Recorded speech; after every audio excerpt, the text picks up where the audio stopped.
हाँ जी दोस्त, आ गए हम लोग ब्रेक से वापस।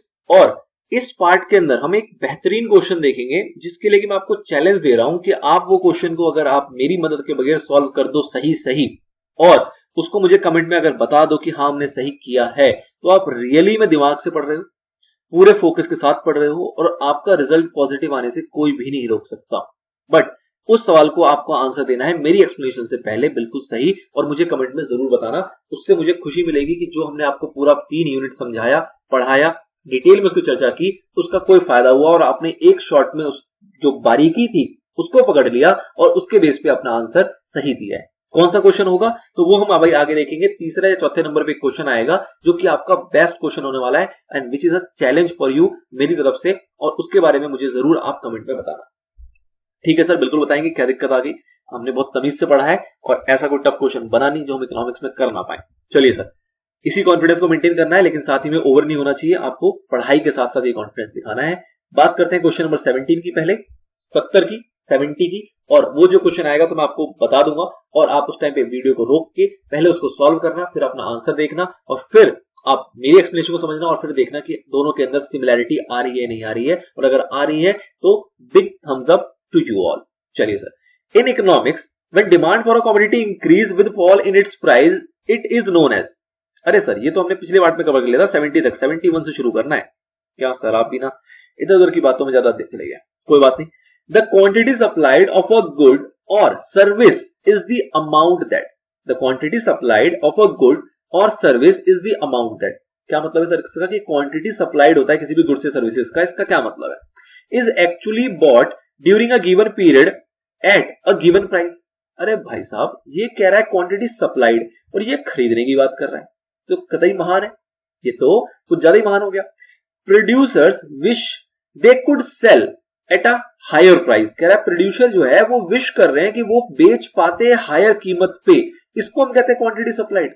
ये भी कुछ आशावादी बातें हो गई, ऐसा भी कुछ हमने नहीं पढ़ा जब हमने सप्लाई के बारे में चर्चा देखी थी। तो आगे देखो, कह रहा है producers plan to sell during a given time period at given price. ये कुछ लग रहा है ठीक ठाक सा। और अगला कह रहा है people willing to buy, again buy. कह रहा है भाई साहब हम सप्लाई की बात कर रहे हैं, खरीदने की बात तो कर ही नहीं रहे। During a given period eight a given price, तो ये देखो बॉट और बाय ये दोनों तो आप उड़ा दो। अब जो बी पॉइंट है वो विश की बात कर रहा है कि भाई साहब जो प्रोड्यूसर है वो विश कर रहा है कि अगर ये महंगा हो जाता, इस हायर प्राइस पे आ जाता, तो हम इसको प्रोड्यूस कर पाते, इसको बेच पाते। और यहां पे कह रहा है कि जो प्रोड्यूसर है वो आपका प्लान कर रहा है कि वो सेल करेगा इस गिवन टाइम पीरियड के अंदर और इस गिवन प्राइस के अंदर। तो यही तो सप्लाई की फीचर थी।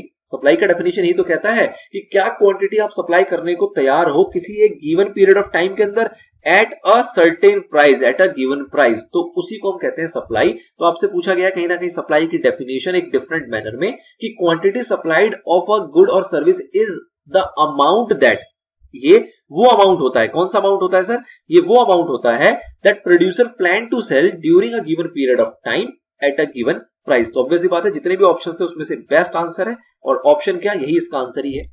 ऑप्शन कुछ और भी होते तो भी आपका आंसर यही रहता। तो this is your right answer, C. Now next question की बात करते हैं। सप्लाई इज द, अगेन फिर सप्लाई पे आ गया, तो कहीं ना कहीं आपको लग रहा होगा कि सप्लाई के सवाल इस पार्ट में ज्यादा है, कोई दिक्कत नहीं, देख लेते हैं। कह रहा सप्लाई क्या है? Limited resources that are available with the seller. Supply का मतलब होता है वो रिसोर्सेज जो कि सेलर के पास अवेलेबल है।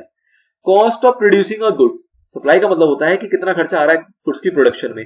सप्लाई का मतलब होता है entire relationship between the quantity supplied and price of the goods. और सप्लाई का मतलब होता है willingness to produce a goods if the technology to produce it become available. अरे वाह, लिमिटेड रिसोर्सेज का मतलब होता है सप्लाई, बिल्कुल गलत कह रहा है। कितना खर्चा आएगा गुड्स को प्रोड्यूस करने में, इसका मतलब होता है सप्लाई, कॉस्ट, बिल्कुल गलत कह रहा है। Willingness to produce a good if the technology to produce it becomes available, कह रहा है कि हम चाहते हैं कि हम प्रोडक्शन करेंगे अगर टेक्नोलॉजी इसको बनाने की जो है ना वो अवेलेबल हो जाए। मतलब कुछ ऐसा हो गया कि आप कोविड का वैक्सीन बनाने की बात कर रहे हो और कह रहे हो कि अगर हमें फॉर्मूला पता लग जाए कि कैसे वैक्सीन बनेगा, इसकी टेक्नोलॉजी पता लग जाए, इसका तरीका पता लग जाए, तो हम बनाने को तैयार है। हमारा मन तो कर रहा है बनाने का, लेकिन टेक्नोलॉजी के बारे में हमें कुछ नहीं पता। तो ऐसी इसी का सप्लाई कहते हैं? कतई नहीं, ये भी निहायत गलत बातें कर रहा है। और अगर आप गलत को ना भी देखो तो आपको बिल्कुल पता लगेगा कि सही बात जो है वो पॉइंट नंबर सी में हो रही है, मतलब ऑप्शन नंबर सी में हो रही है, जो कह रहा है कि सप्लाई का मतलब होता है कि रिलेशनशिप किसके बीच में, quantity supplied and price of the goods. यही आपने देखा है डिमांड में। डिमांड में क्या होता है? रिलेशनशिप होता है किसके बीच में, quantity demanded and the price of the goods. तो सिंपल सिंपल सी बातें हैं, दोनों की दोनों सेम टू सेम चलती हैं। तो इजिली आप बताओगे कि इसका जो सी पॉइंट है वो आपका बिल्कुल सही है। चलिए सर, टन आ गया आपका टफ और चैलेंजिंग क्वेश्चन। तो मेरे हिसाब से आप लो एक छोटा सा पॉज, और इस 73 को अगर आपने पहले सॉल्व नहीं कर रखा ऑब्वियसली, तब इसको पढ़ो, समझो और इसका एक आंसर बताने की कोशिश करो विद योर लॉजिक, ऐसा नहीं तुक्का, लॉजिक के साथ एक आंसर ढूंढो इसका, और फिर आप इसको कंटिन्यू करना और फिर हम बात करेंगे इसकी अच्छे से। चलिए सर, तो मैं मान रहा हूं अपने पॉज करके आप इसका आंसर दे रहे हो, जब तक मैं इसको कंटिन्यू कर रहा हूं। क्वेश्चन नंबर 73 कह रहा है कि in the book market the supply of books की सप्लाई जो है will decrease, supply of books will decrease if any of the following occurs except, कौन कौन सी चीजें, ये सारी चीजें कह रहा है कि भाई साहब बुक मार्केट के अंदर जो बुक्स की सप्लाई होगी ना वो डिक्रीज हो जाएगी अगर इनमें से कुछ भी ऐसा होगा इसको छोड़ के। मतलब कि इसमें से सारे मैक्सिमम रीजन जो होंगे ना, मतलब ऑब्वियसली 3 रीजन, इस 4 में से 3 ऐसा होगा जिसके वजह से सप्लाई ऑफ बुक्स जो होती है वो डिक्रीज हो जाती है, किसी एक को छोड़ के। वो एक आपको ढूंढना है, वो एक आपका आंसर है, ठीक है। तो अब देखते हैं फटाफट से। A decrease in the number of book publishers, अगर बुक पब्लिशर्स आपके कम हो जाएंगे तो बुक्स की सप्लाई कम हो जाएगी। बिल्कुल सही बात कह रहा है, इस सिचुएशन आपकी सप्लाई कम हो जाती है। Decrease in the price of the book, तो आपने देखा है कि प्राइस के साथ तो डायरेक्ट रिलेशनशिप होता है कि जैसे ही बुक्स की प्राइस कम हो जाएगी तो उसका सप्लाई जो होगा वो ऑटोमेटिकली फॉल करेगा। And decrease in the future expected price of the books, कि अगर हमें लगता है कि फ्यूचर में an increase in the future expected price of the books, मतलब अगर हमें लगता है कि फ्यूचर में जो बुक्स की प्राइस है वो बढ़ने वाली है, तो हम कहेंगे कि अभी क्यों सप्लाई करना है, फ्यूचर में करेंगे ना जब महंगा हो जाएगा, अभी क्यों करेंगे। तो उस सिचुएशन में भी आपकी सप्लाई जो होती है वो क्या हो जाती है, फॉल करती है। And increase in the price of the paper use, तो ये हो गया आपका cost of production, factor of production. तो अगर कॉस्ट ऑफ प्रोडक्शन या फैक्टर ऑफ प्रोडक्शन आपका बढ़ जाता है तो ऑब्वियसली बात है कि आपका प्रॉफिट मार्जिन कम हो जाता है, और अगर प्रॉफिट मार्जिन कम हो जाता है तो आप सप्लाई को क्या कर देते हो, कम कर देते हो। तो आपको क्या पता लग रहा है सर, आपको ये पता लग रहा है कि चारों सिचुएशन में सप्लाई कम हो रही है, लेकिन ये कह रहा है कि supply of book will decrease if any of the following occurs except, किसी एक को छोड़ के। तो कौन सा ऐसा सिनेरियो है जहां पे आपका सप्लाई ऑफ बुक्स जो है वो डिक्रीज नहीं होता, सर वो है आपका बी पार्ट। सर कैसे, क्योंकि सर यहां पे जो आपका सप्लाई है ना वो डिक्रीज होता है, यहां पे जो है वो भी आपका सप्लाई जो है वो डिक्रीज होता है, यहां पे जो है वो सप्लाई वो भी डिक्रीज होता है, लेकिन यहां पे जो सप्लाई ऑफ द बुक्स होगी उसके अंदर डिक्रीज नहीं होगा, उसके अंदर क्या होगा, कॉन्ट्रैक्शन होगा। अरे सर क्या फर्क है इन दोनों में, इन दोनों में फर्क ये होता है कि एक्सपेंशन और कॉन्ट्रैक्शन होता है उस कमोडिटी के अपने प्राइस की वजह से, और इंक्रीज और डिक्रीज होता है उस कमोडिटी के अदर रिलेटेड फैक्टर से, अलग डिटर्मिनेंट्स की वजह से। तो पब्लिशर कम होंगे, ये अदर डिटर्मिनेंट्स का पार्ट है। अगर उसकी फ्यूचर एक्सपेक्टेड प्राइस के अंदर कोई चेंज आने वाला है, ये भी अदर डिटरमिनेंट्स का पार्ट है। उसकी कॉस्ट ऑफ प्रोडक्शन अगर बढ़ गई है तो ये भी अदर डिटरमिनेंट्स का पार्ट है। तो इन तीनों सिचुएशन में जो बुक्स की सप्लाई होगी वो आपकी डिक्रीज होगी, नो डाउट। लेकिन इस सिनेरियो में जो बुक्स की सप्लाई होगी उसके अंदर डिक्रीज नहीं कहलाएगा, वो क्या कहलाएगा कि बुक्स की जो सप्लाई हुई है वो कॉन्ट्रैक्ट हुई है, मतलब उसके अंदर कॉन्ट्रैक्शन हुआ है, बिकॉज की उसकी जो प्राइस है वो कम हो गई है। तो मैं आपको स्टार्टिंग से कहकर चल रहा हूं कि आपको एक्सपेंशन, कॉन्ट्रैक्शन और दूसरा फैक्टर है आपका इंक्रीज डिक्रीज, ये आपको गहराई में समझ लेना है। ऑल्दो अगर आप एक क्वेश्चन नंबर 1 से लेकर क्वेश्चन नंबर 73 तक आ रहे हो तो इसके ऊपर मैंने बार बार बहुत अच्छी चर्चा कर दी है। ऑल्दो हमने इसको जब यूनिट में पढ़ा था तब भी हमने इसके ऊपर बहुत अच्छी चर्चा की थी। तो अगर आपने वो सारी चीजें करी होंगी तो आई डोंट थिंक कि आपने इसके अंदर कोई गलती की हो, आपने इसका आंसर बिल्कुल सही दिया होगा और मेरे पास इसके ऊपर बहुत सारे कमेंट आने वाले हैं, ऐसा मैं मान के चल रहा हूं। लेकिन अगर आपने गलती की है तो आपको और बारीकी और फोकस और सतर्कता की जरूरत है आगे पढ़ने में भी, और पुराना जो आपने पढ़ा है उसको रिवाइज करने की भी बहुत ज्यादा आपको जरूरत यहाँ पे है। ठीक है सर, चलिए तो आई होप आपको क्लियरली लॉजिकली समझ में आ गया होगा कि क्यों ये आंसर आपका निकल के आ रहा है। अगला सवाल है, if the price of the computer increases by 10%, a supply increases by 25%, elasticity of supply आपको निकालना है। प्रैक्टिकल क्वेश्चन, बहुत ही इजी क्वेश्चन कि क्वांटिटी में कितना चेंज आ रहा है, 25% का percentage change in quantity supplied. Formula देखो, फॉर्मूला क्या होता है, percentage change in quantity supplied divided by percentage change in price. तो 25% डिवाइडेड बाय 10%, रिजल्ट आएगा बिल्कुल सिंपल 2.5 ढूंढोगे, आपका ए जो है वो परफेक्टली यहाँ पे आंसर हो जाएगा। कुछ खास नहीं था, सिंपली आपको फॉर्मूला याद होना चाहिए, और फॉर्मूला भी कोई खास नहीं है, वो डिमांड से रिलेटेड ही है। अगर आपको डिमांड का याद है तो आपको सप्लाई का भी याद होगा, और आपको सारे ही इससे रिलेटेड फॉर्मूले जो होते हैं वो एक जैसे ही हैं, तो कोई ज्यादा दिक्कत नहीं है। बस क्वांटिटी डिमांडेड, क्वांटिटी सप्लाइड, इस तरीके से आपको खेलना होता है। चलिए सर अगला सवाल देखते हैं। An increase in the number of sellers of bike will increase the, अगर सेलर्स आपके बाइक के बढ़ जाएंगे तो उससे क्या होगा, क्या इंक्रीज होगी, इंक्रीज हो जाएगी प्राइस, इंक्रीज हो जाएगा डिमांड, इंक्रीज हो जाएगा डिमांड हेलमेट का, या फिर सप्लाई इंक्रीज हो जाएगी। तो ऑब्वियस सी बात है कि अगर सेलर बढ़ जाएंगे तो प्राइस आपकी इंक्रीज नहीं होती है, डिमांड आपकी इंक्रीज नहीं हो जाती सेलर के आने से। भाई साहब डिमांड तो बायर के आने से आएगा। हेलमेट की डिमांड बढ़ जाएगी, हेलमेट की डिमांड तो जब बढ़ेगी ना जब बाइक की डिमांड बढ़ेगी। तो सीधा सीधा अगर सेलर्स हमारे ज्यादा हो जाएंगे मार्केट के अंदर तो ऑब्वियस सी बात है उससे फर्क ये पड़ेगा कि उस कॉमोडिटी का जो सप्लाई होगा वो इंक्रीज हो जाएगा, वो उस मार्केट के अंदर बढ़ जाएगा। तो सिंपल इंटरप्रिटेशन थी, कुछ खास नहीं, कि अगर सेलर हमारे मार्केट में बढ़ जाते हैं बाइक्स के तो उस केस में जो सप्लाई होगा बाइक का वो भी आपका इंक्रीज हो जाएगा। चलिए सर, बहुत ही सिंपल क्वेश्चन था, क्वेश्चन नंबर 75। अगला आता है क्वेश्चन नंबर 76। फिलअप्स खेलेगा, दो फिलअप्स खेलेगा। जनरली जो ऐसे वाले क्वेश्चंस होते हैं ना वो थोड़े से ट्रिकी होते हैं, मतलब मेरे हिसाब से थोड़ा सा आपको ज्यादा ध्यान देने की जरूरत पड़ती है ऐसे क्वेश्चंस के अंदर, बट कोई दिक्कत नहीं, ध्यान की हमारे पास कोई कमी नहीं है, ध्यान हमारे पास भरमार है। तो समझते हैं क्वेश्चन को। कह रहा है the supply of bottled water decrease, supply जो है वो क्या हो गया आपका, डिक्रीज हो गया। एक चीज ना मेरे हिसाब से आपको और ध्यान रखना जरूरी होता है कि जब आप क्वेश्चन को देखो तो आप माइंड में एक फ्रेम बना लो कि वैसे भी सप्लाई का क्वेश्चन है या डिमांड का। क्यों? क्योंकि अगर आपने इसके अंदर भी क्लैरिटी नहीं रखी और आपने फ्लो में क्वेश्चन को बड़ा ध्यान नहीं दिया कि सप्लाई की बात कर रहा था या डिमांड की, तो भी आप आंसर गलत कर बैठोगे, क्योंकि दोनों में रूल जो होते हैं वो उल्टे हो जाते हैं। तो इसलिए क्वेश्चन जब देखो तो उसके अंदर ये भी छांट लो कि भाई साहब ये सप्लाई की बात कर रहा है, डिमांड की बात कर रहा है, किस चैप्टर की बात कर रहा है, और उस अकॉर्डिंगली फिर आपको सोचना है। ठीक है सर। कह रहा है सप्लाई जो है बॉटल वाटर का वो आपका क्या होने वाला है, डिक्रीज। डिक्रीज नहीं, इफ अगर हम कहते हैं कि सप्लाई जो है बॉटल वाटर का डिक्रीज हो जाएगा, other things remaining the same, मतलब बाकी किसी चीज में कोई फर्क नहीं पड़ रहा, सीधा सीधा सप्लाई कम हो रही है, तो उस केस में the equilibrium price dash and the equilibrium quantity dash. तो देखो समझो जरा, अगर सप्लाई कम हो जाएगी तो सप्लाई कम होगी तो मार्केट में सामान कम मिलेगा या ज्यादा मिलेगा? ऑब्वियस सी बात है मार्केट में सामान कम मिलेगा। और अगर मार्केट में सामान कम मिलेगा तो डिमांड की बात तो कर ही नहीं रहा, कह रहा है other things remain the same, मतलब बाकी चीजें जो थी वो वैसी की वैसी रहेंगी। सपोज करो आप नॉर्मली पानी का बोतल परचेज करते हो और आप नॉर्मली जाते हो, सप्लाई बराबर है डिमांड बराबर, आप खरीदते रहते हो। लेकिन एक सिचुएशन ऐसा आता है कि बिस्लेरी वाले कहते हैं कि जी हम बॉटल वाटर की सप्लाई अब नहीं करेंगे। अब आप मार्केट में घूम रहे हो, आपको पता है कि भाई साहब जो मार्केट में 10 शॉप होती थी, हर एक शॉप वाला वाटर बोतल लगता था, अब किसी 2 शॉप के पास है और वो भी लिमिटेड क्वांटिटी है, लेट्स से 10 पैकेट है, 10 पीस है। ठीक है, तो उस सिचुएशन में जो 2 शॉपकीपर होंगे वो इसको महंगा करेंगे या सस्ता बेचेंगे? बोलेंगे नहीं नहीं नहीं सस्ता ले जाओ, कोई दिक्कत नहीं, भला होना चाहिए, ऐसा करेंगे। या वो उस केस में महंगा बेचेंगे? ऑब्वियस सी बात है महंगा बेचेंगे। अगर किसी भी कमोडिटी की जो सप्लाई है वो मार्केट में कम हो जाती है तो ऑटोमेटिकली उसका प्राइस बढ़ जाता है।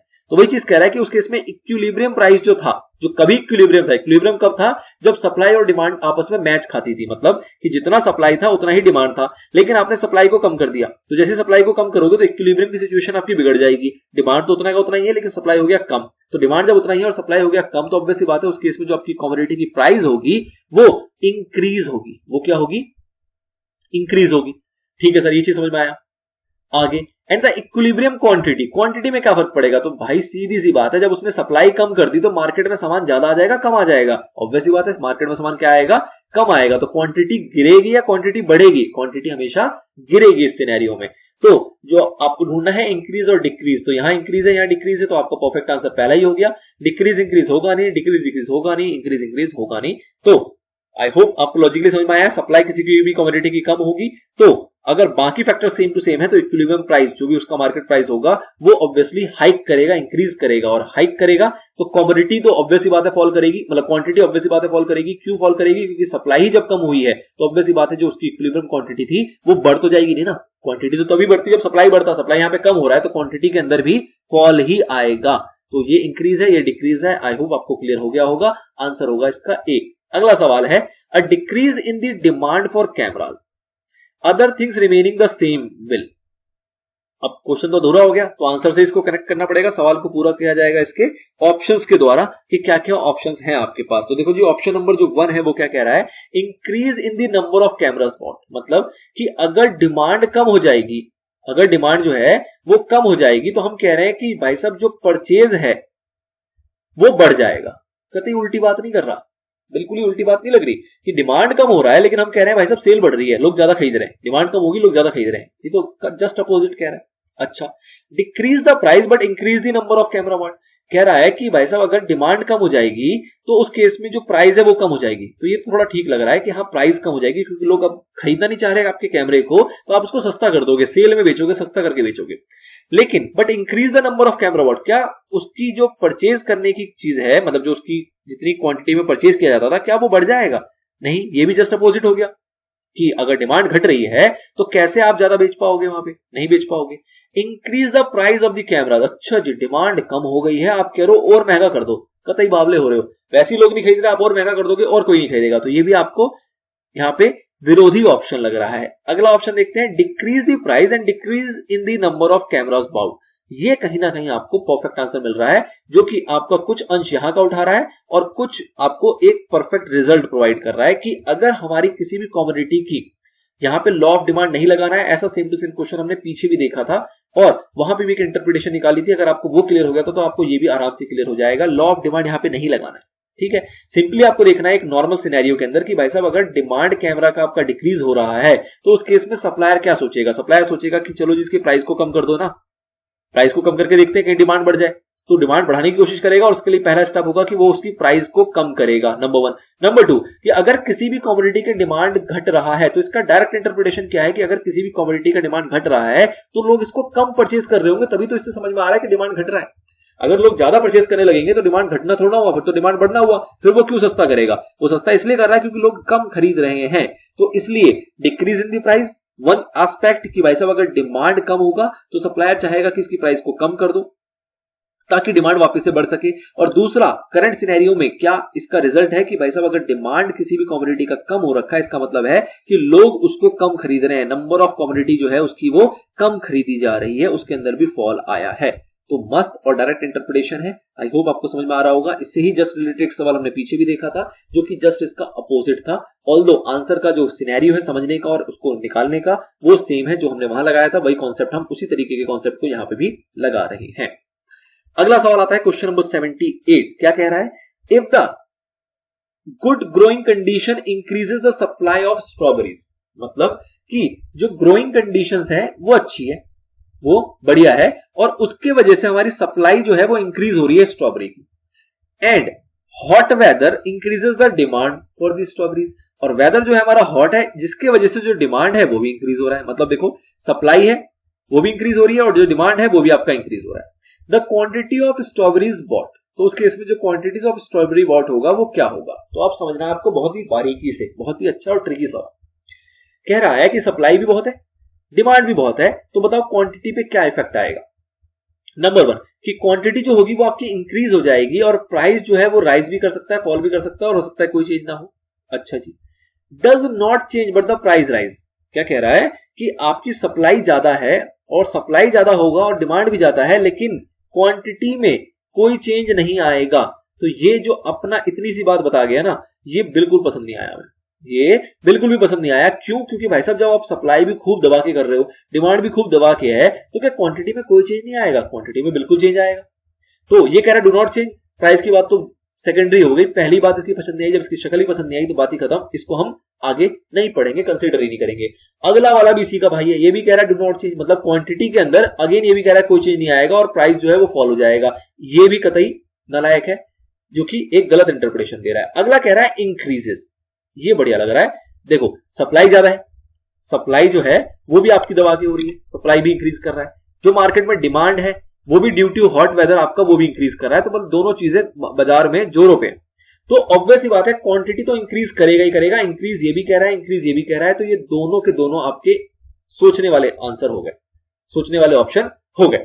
अब दूसरा ये कह रहा है कि प्राइस इंक्रीज करेंगे। यार आप खुद सोचो एक चीज जरा कि अगर सप्लाई किसी की उसके पास ज्यादा है, मतलब कि वो सप्लाई खूब कर पा रहा है, क्यों? क्योंकि अच्छे से ग्रो हो रहे हैं आपकी कमोडिटी, आप अच्छे से ग्रो कर पा रहे हो, उसकी कंडीशन अच्छी है, इस वजह से आप सप्लाई ज्यादा कर रहे हो। अब एक डिसाइडेड प्राइस होगा, एक डिसाइडेड कोई ना कोई प्राइस होगा जिस प्राइस के ऊपर इसकी डिमांड भी बढ़ रही है और सप्लाई भी बढ़ रही है। तो आप क्या लिटरली पहली बात बताओ प्राइस में चेंज करना चाहोगे? अगर आपको यह लग रहा है कि जो भी हमारी डिसाइडेड प्राइस है, लेट्स से 100 रुपीज आपकी एक डिसाइडेड प्राइस है जिसके ऊपर आप सप्लाई भी खूब कर रहे हो और मार्केट में डिमांड भी खूब है, एक डिसाइडेड प्राइस है आपका 100 रुपीज का। अब जब ये सिनेरियो में आपकी सप्लाई भी खूब चल रही है, डिमांड भी खूब चल रहा है और क्वांटिटी आपकी जो डिमांडेड है वो बढ़ रही है, लोग ज्यादा ज्यादा खरीद रहे हैं, तो आप प्राइस में चेंज करना चाहोगे क्या? नहीं। क्यों? क्योंकि अगर आप प्राइस में चेंज करोगे डिमांड कम हो जाएगा, डिमांड कम हो जाएगा तो आपकी सप्लाई खूब सारी है, सप्लाई को रख के करोगे क्या? आपकी स्ट्रॉबेरीज खराब हो जाएंगी। ठीक है, तो आप प्राइस को बढ़ाना चाहोगे क्या? नहीं। प्राइस को घटाना चाहोगे क्या? क्यों घटाना भाई साहब, जब अच्छा खासा प्रॉफिट कमा रहे हैं हम तो क्यों घटाना? ठीक है। और तीसरा, क्या प्राइस में कोई चेंज नहीं करेंगे? तो ज्यादा फेवरेबल होगा कि आप प्राइस में कोई चेंज ना करो, क्योंकि इस डिसाइडेड प्राइस के ऊपर आपका डिमांड और सप्लाई मस्त चल रहा है, तो प्राइस में चेंज नहीं करना चाहिए। लेकिन अगर कोई ये कहता है कि इंक्रीज होगा और प्राइस को हम बढ़ा देंगे, तो ये क्या कंसिडरेबल ऑप्शन है? बिल्कुल भी नहीं, ये कंसिडरेबल ऑप्शन नहीं है। क्यों? क्योंकि अगर आपका क्वांटिटी डिमांडेड बढ़ रहा है और उसको देखते हुए अगर आप प्राइस बढ़ा दोगे, तो आपकी कमोडिटी कुछ ऐसी है जो कि आपकी खराब हो जाएगी, और आपकी सप्लाई खूब सारी है क्योंकि कंडीशन अच्छा है, और सप्लाई अगर खूब सारी है और अगर आपने प्राइस बढ़ा दिया, तो ऑब्वियस सी बात है कि डिमांड फॉल करेगा। डिमांड फॉल करेगा तो आपकी सप्लाई एक्सेस हो जाएगी, सप्लाई आपकी एक्सेस हो जाएगी। और आप ऐसी सिचुएशन में क्या चाहोगे? आप ऐसी सिचुएशन में चाहोगे कि इक्विलिब्रियम पोजीशन पे आ जाए, मतलब ऐसा प्राइस रखें जिससे कि आपका डिमांड, क्वांटिटी डिमांडेड और क्वांटिटी सप्लाइड जो है, जो आपका क्वांटिटी सप्लाइड है और जो आपका क्वांटिटी डिमांडेड है, वो बराबर चले, ताकि इक्विलिब्रियम सिचुएशन होगी जहां पे आपका ना सप्लाई, मतलब ना कमोडिटी का एक्स्ट्रा होने की वजह से लॉस होगा और ना ही आपका डिमांड में कोई लॉस होगा, ना ही आपकी प्रॉफिट में कोई लॉस होगा। आप ऐसी सिचुएशन क्रिएट करना चाहोगे, कभी भी आप प्राइस को बढ़ाना नहीं चाहोगे, ठीक है। तो इसलिए कहा जा रहा है कि भाई साहब क्वांटिटी तो इंक्रीज करेगी और price might rise, might fall और माइट नॉट चेंज, मतलब कि हो सकता है कि आप प्राइस को बढ़ा दो, हो सकता है प्राइस को घटा दो, हो सकता है प्राइस में कोई चेंज ना करो। क्यों? ये सारी चीजें आप सोचोगे, क्या सोचोगे कि किस तरीके से क्वांटिटी सप्लाइड और क्वांटिटी डिमांडेड में इक्विलिब्रियम क्रिएट किया जा सकता है। इक्विलिब्रियम क्यों क्रिएट करना है? अगर आपको लग रहा है 1-2 रुपए बढ़ा के इक्विलिब्रियम आ जाएगा, तो आप बढ़ा भी सकते हो। अगर आपको लग रहा है 1-2 रुपए घटा के इक्विलिब्रियम आ जाएगा, तो आप घटा भी सकते हो। और अगर आपको लग रहा है कि हम ऑलरेडी इक्विलिब्रियम पे हैं और आपको प्राइस में कोई चेंज नहीं करना चाहिए, तो ऑब्वियस सी बात है उस स्टेज में आप प्राइस चेंज नहीं करोगे। तो this is based upon the situation कि आप किस सिचुएशन में हो और कितना आपका क्वांटिटी सप्लाई है और कितना क्वांटिटी डिमांडेड है और किस तरीके से ये है। अगर क्वांटिटी सप्लाई ज्यादा होगा क्वांटिटी डिमांडेड से, तो आप प्राइस को घटा दोगे। क्वांटिटी सप्लाइड अगर कम होगा as compare to quantity demanded, तो आप प्राइस को बढ़ा दोगे। और अगर लग रहा है कि ये मोटा मोटा बराबर चल रहे हैं, तो आप ना घटाओगे ना बढ़ाओगे, इसको नॉट चेंज रखोगे, प्राइस में कोई चेंज नहीं करोगे। तो जो बेस्ट इंटरप्रिटेशन है as per the situation, as per the question, और उसके हिसाब से जो बेस्ट आंसर निकल के आएगा, वो होगा आपका answer number A. I hope आप इसकी एक्सप्लेनेशन से प्रॉपरली जस्टिफाइड हो और सेटिस्फाइड भी हो। चलिए सर, अगला सवाल देखते हैं।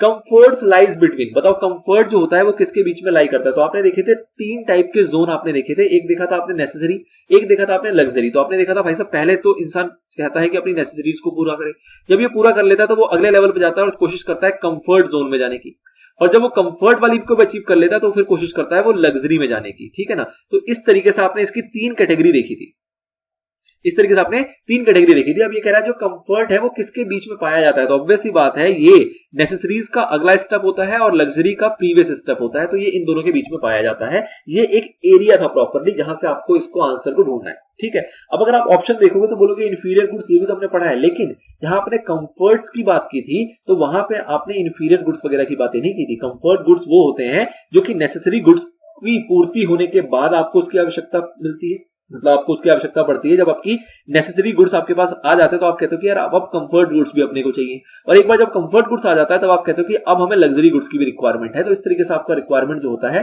वो आपका इन्फ्लेट करता है। तो कंफर्ट जो होगा वो हमेशा किसके बीच में आएगा? इंफीरियर नेसेसरी बिल्कुल भी नहीं, लग्जरी इंफीरियर बिल्कुल भी नहीं, नेसेसरीज एंड लग्जरीज तो बिल्कुल हाँ, ये बिल्कुल एक डिट्टो टॉपिक है जो कि कुछ इस तरीके से चल रहा था। आई होप आपको याद आ गया होगा। नन ऑफ दी अबव का तो कोई सवाल ही नहीं उठता, क्योंकि हमारे पास बेस्ट ऑप्शन अवेलेबल है इन तीनों में से, जो कि होगा आपका सी पॉइंट, इसका बेस्ट आंसर। लास्ट क्वेश्चन और देखते हैं, फिर लेंगे एक छोटा सा break. In a very short period the supply, बताओ शॉर्ट पीरियड में सप्लाई क्या होता है? तो आपने देखा था सप्लाई के केस में कि जब इसके डिटरमिनेंट्स में हमने टाइम को देखा तो हमने इसमें ये पढ़ा था कि भाई साहब टाइम जो होगा वो 2 टाइप का होगा, एक होगा शॉर्ट और एक होगा लॉन्ग रन।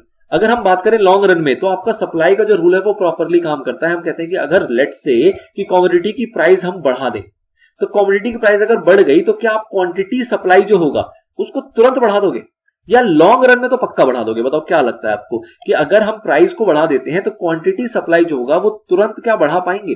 तुरंत क्या बढ़ा पाएंगे? बिल्कुल नहीं बढ़ा पाएंगे। क्यों? क्योंकि भाई साहब प्राइस आपने बढ़ा दिया, लेकिन उसके हिसाब से क्वांटिटी अब हमें मैनेज करनी पड़ेगी, हमें प्रोडक्शन की प्लानिंग करनी पड़ेगी, हमें फाइनेंस अरेंज करना पड़ेगा, उस अकॉर्डिंग प्लानिंग करनी पड़ेगी। क्योंकि हमें लग रहा है कि प्राइस बढ़ गया तो प्रॉफिट ज्यादा होगा, लेकिन प्रॉफिट ज्यादा होगा ये तो फ्यूचर में होगा ना, अभी तो हमारे पास कमोडिटी नहीं है ना। अब कमोडिटी तुरंत तो ऐसा नहीं चुटकी बजाई कमोडिटी आ जाएगा, उसकी मैन्युफैक्चरिंग की जाएगी, मैन्युफैक्चरिंग करने के लिए अपने को रॉ मटेरियल चाहिए, रॉ मटेरियल खरीदने के लिए अपने को पैसा चाहिए, पैसे के लिए हम फाइनेंस के अरेंजमेंट करेंगे, फाइनेंशियल प्लानिंग करेंगे। तो कहीं ना कहीं जो इसका ये रूल है ये एप्लीकेबल होता तो है, लेकिन लॉन्ग रन में बिल्कुल परफेक्टली एप्लीकेबल हो पाता है, शॉर्ट रन में आपका एप्लीकेबल नहीं हो पाता। ठीक है, ये चीज हमने पढ़ी थी, अगर आपको याद आ गई हो इतनी बातों से तो। ना अब कह रहा है इन अ वेरी शॉर्ट पीरियड, अब ये शॉर्ट पीरियड भी नहीं, उसमें भी कह रहा है वेरी शॉर्ट पीरियड, मतलब आज प्राइस बढ़ाया, बताओ कल कितना सप्लाई करोगे। अबे भाई कहां से आ जाएगा, मैन्युफैक्चरिंग भी करनी पड़ती है, कोई जेब में रख के थोड़ा घूम रहे हैं कि जेब में रखा था हम बेच नहीं देते, ऐसा बिल्कुल भी नहीं है। तो वेरी शॉर्ट पीरियड में बताओ सप्लाई जो होता है वो क्या होता है, क्या वो चेंज हो पाता है, क्या वो इंक्रीज हो पाता है, क्या वो चेंज नहीं हो पाता, और नन ऑफ द अबव। तो ऑब्वियस ही बात है कि वो चेंज नहीं हो पाता। वेरी शॉर्ट पीरियड की बात करें तो उस केस में आपका सप्लाई जो होगा वो चेंज नहीं हो पाएगा, उसका जो रूल होता है वो प्रॉपरली इसके ऊपर शॉर्ट रन में, वेरी शॉर्ट रन में आपका अप्लाई नहीं होता, वो लॉन्ग रन में बहुत अच्छे से अप्लाई हो पाता है। ये हमने इसके फैक्टर्स में देखा था। आई होप आपको इतनी तक की बातों में कोई दिक्कत नहीं हुई होगी। हम सक्सेसफुली क्वेश्चन नंबर 80 तक पहुंच गए हैं, आपको 108 तक जाना है।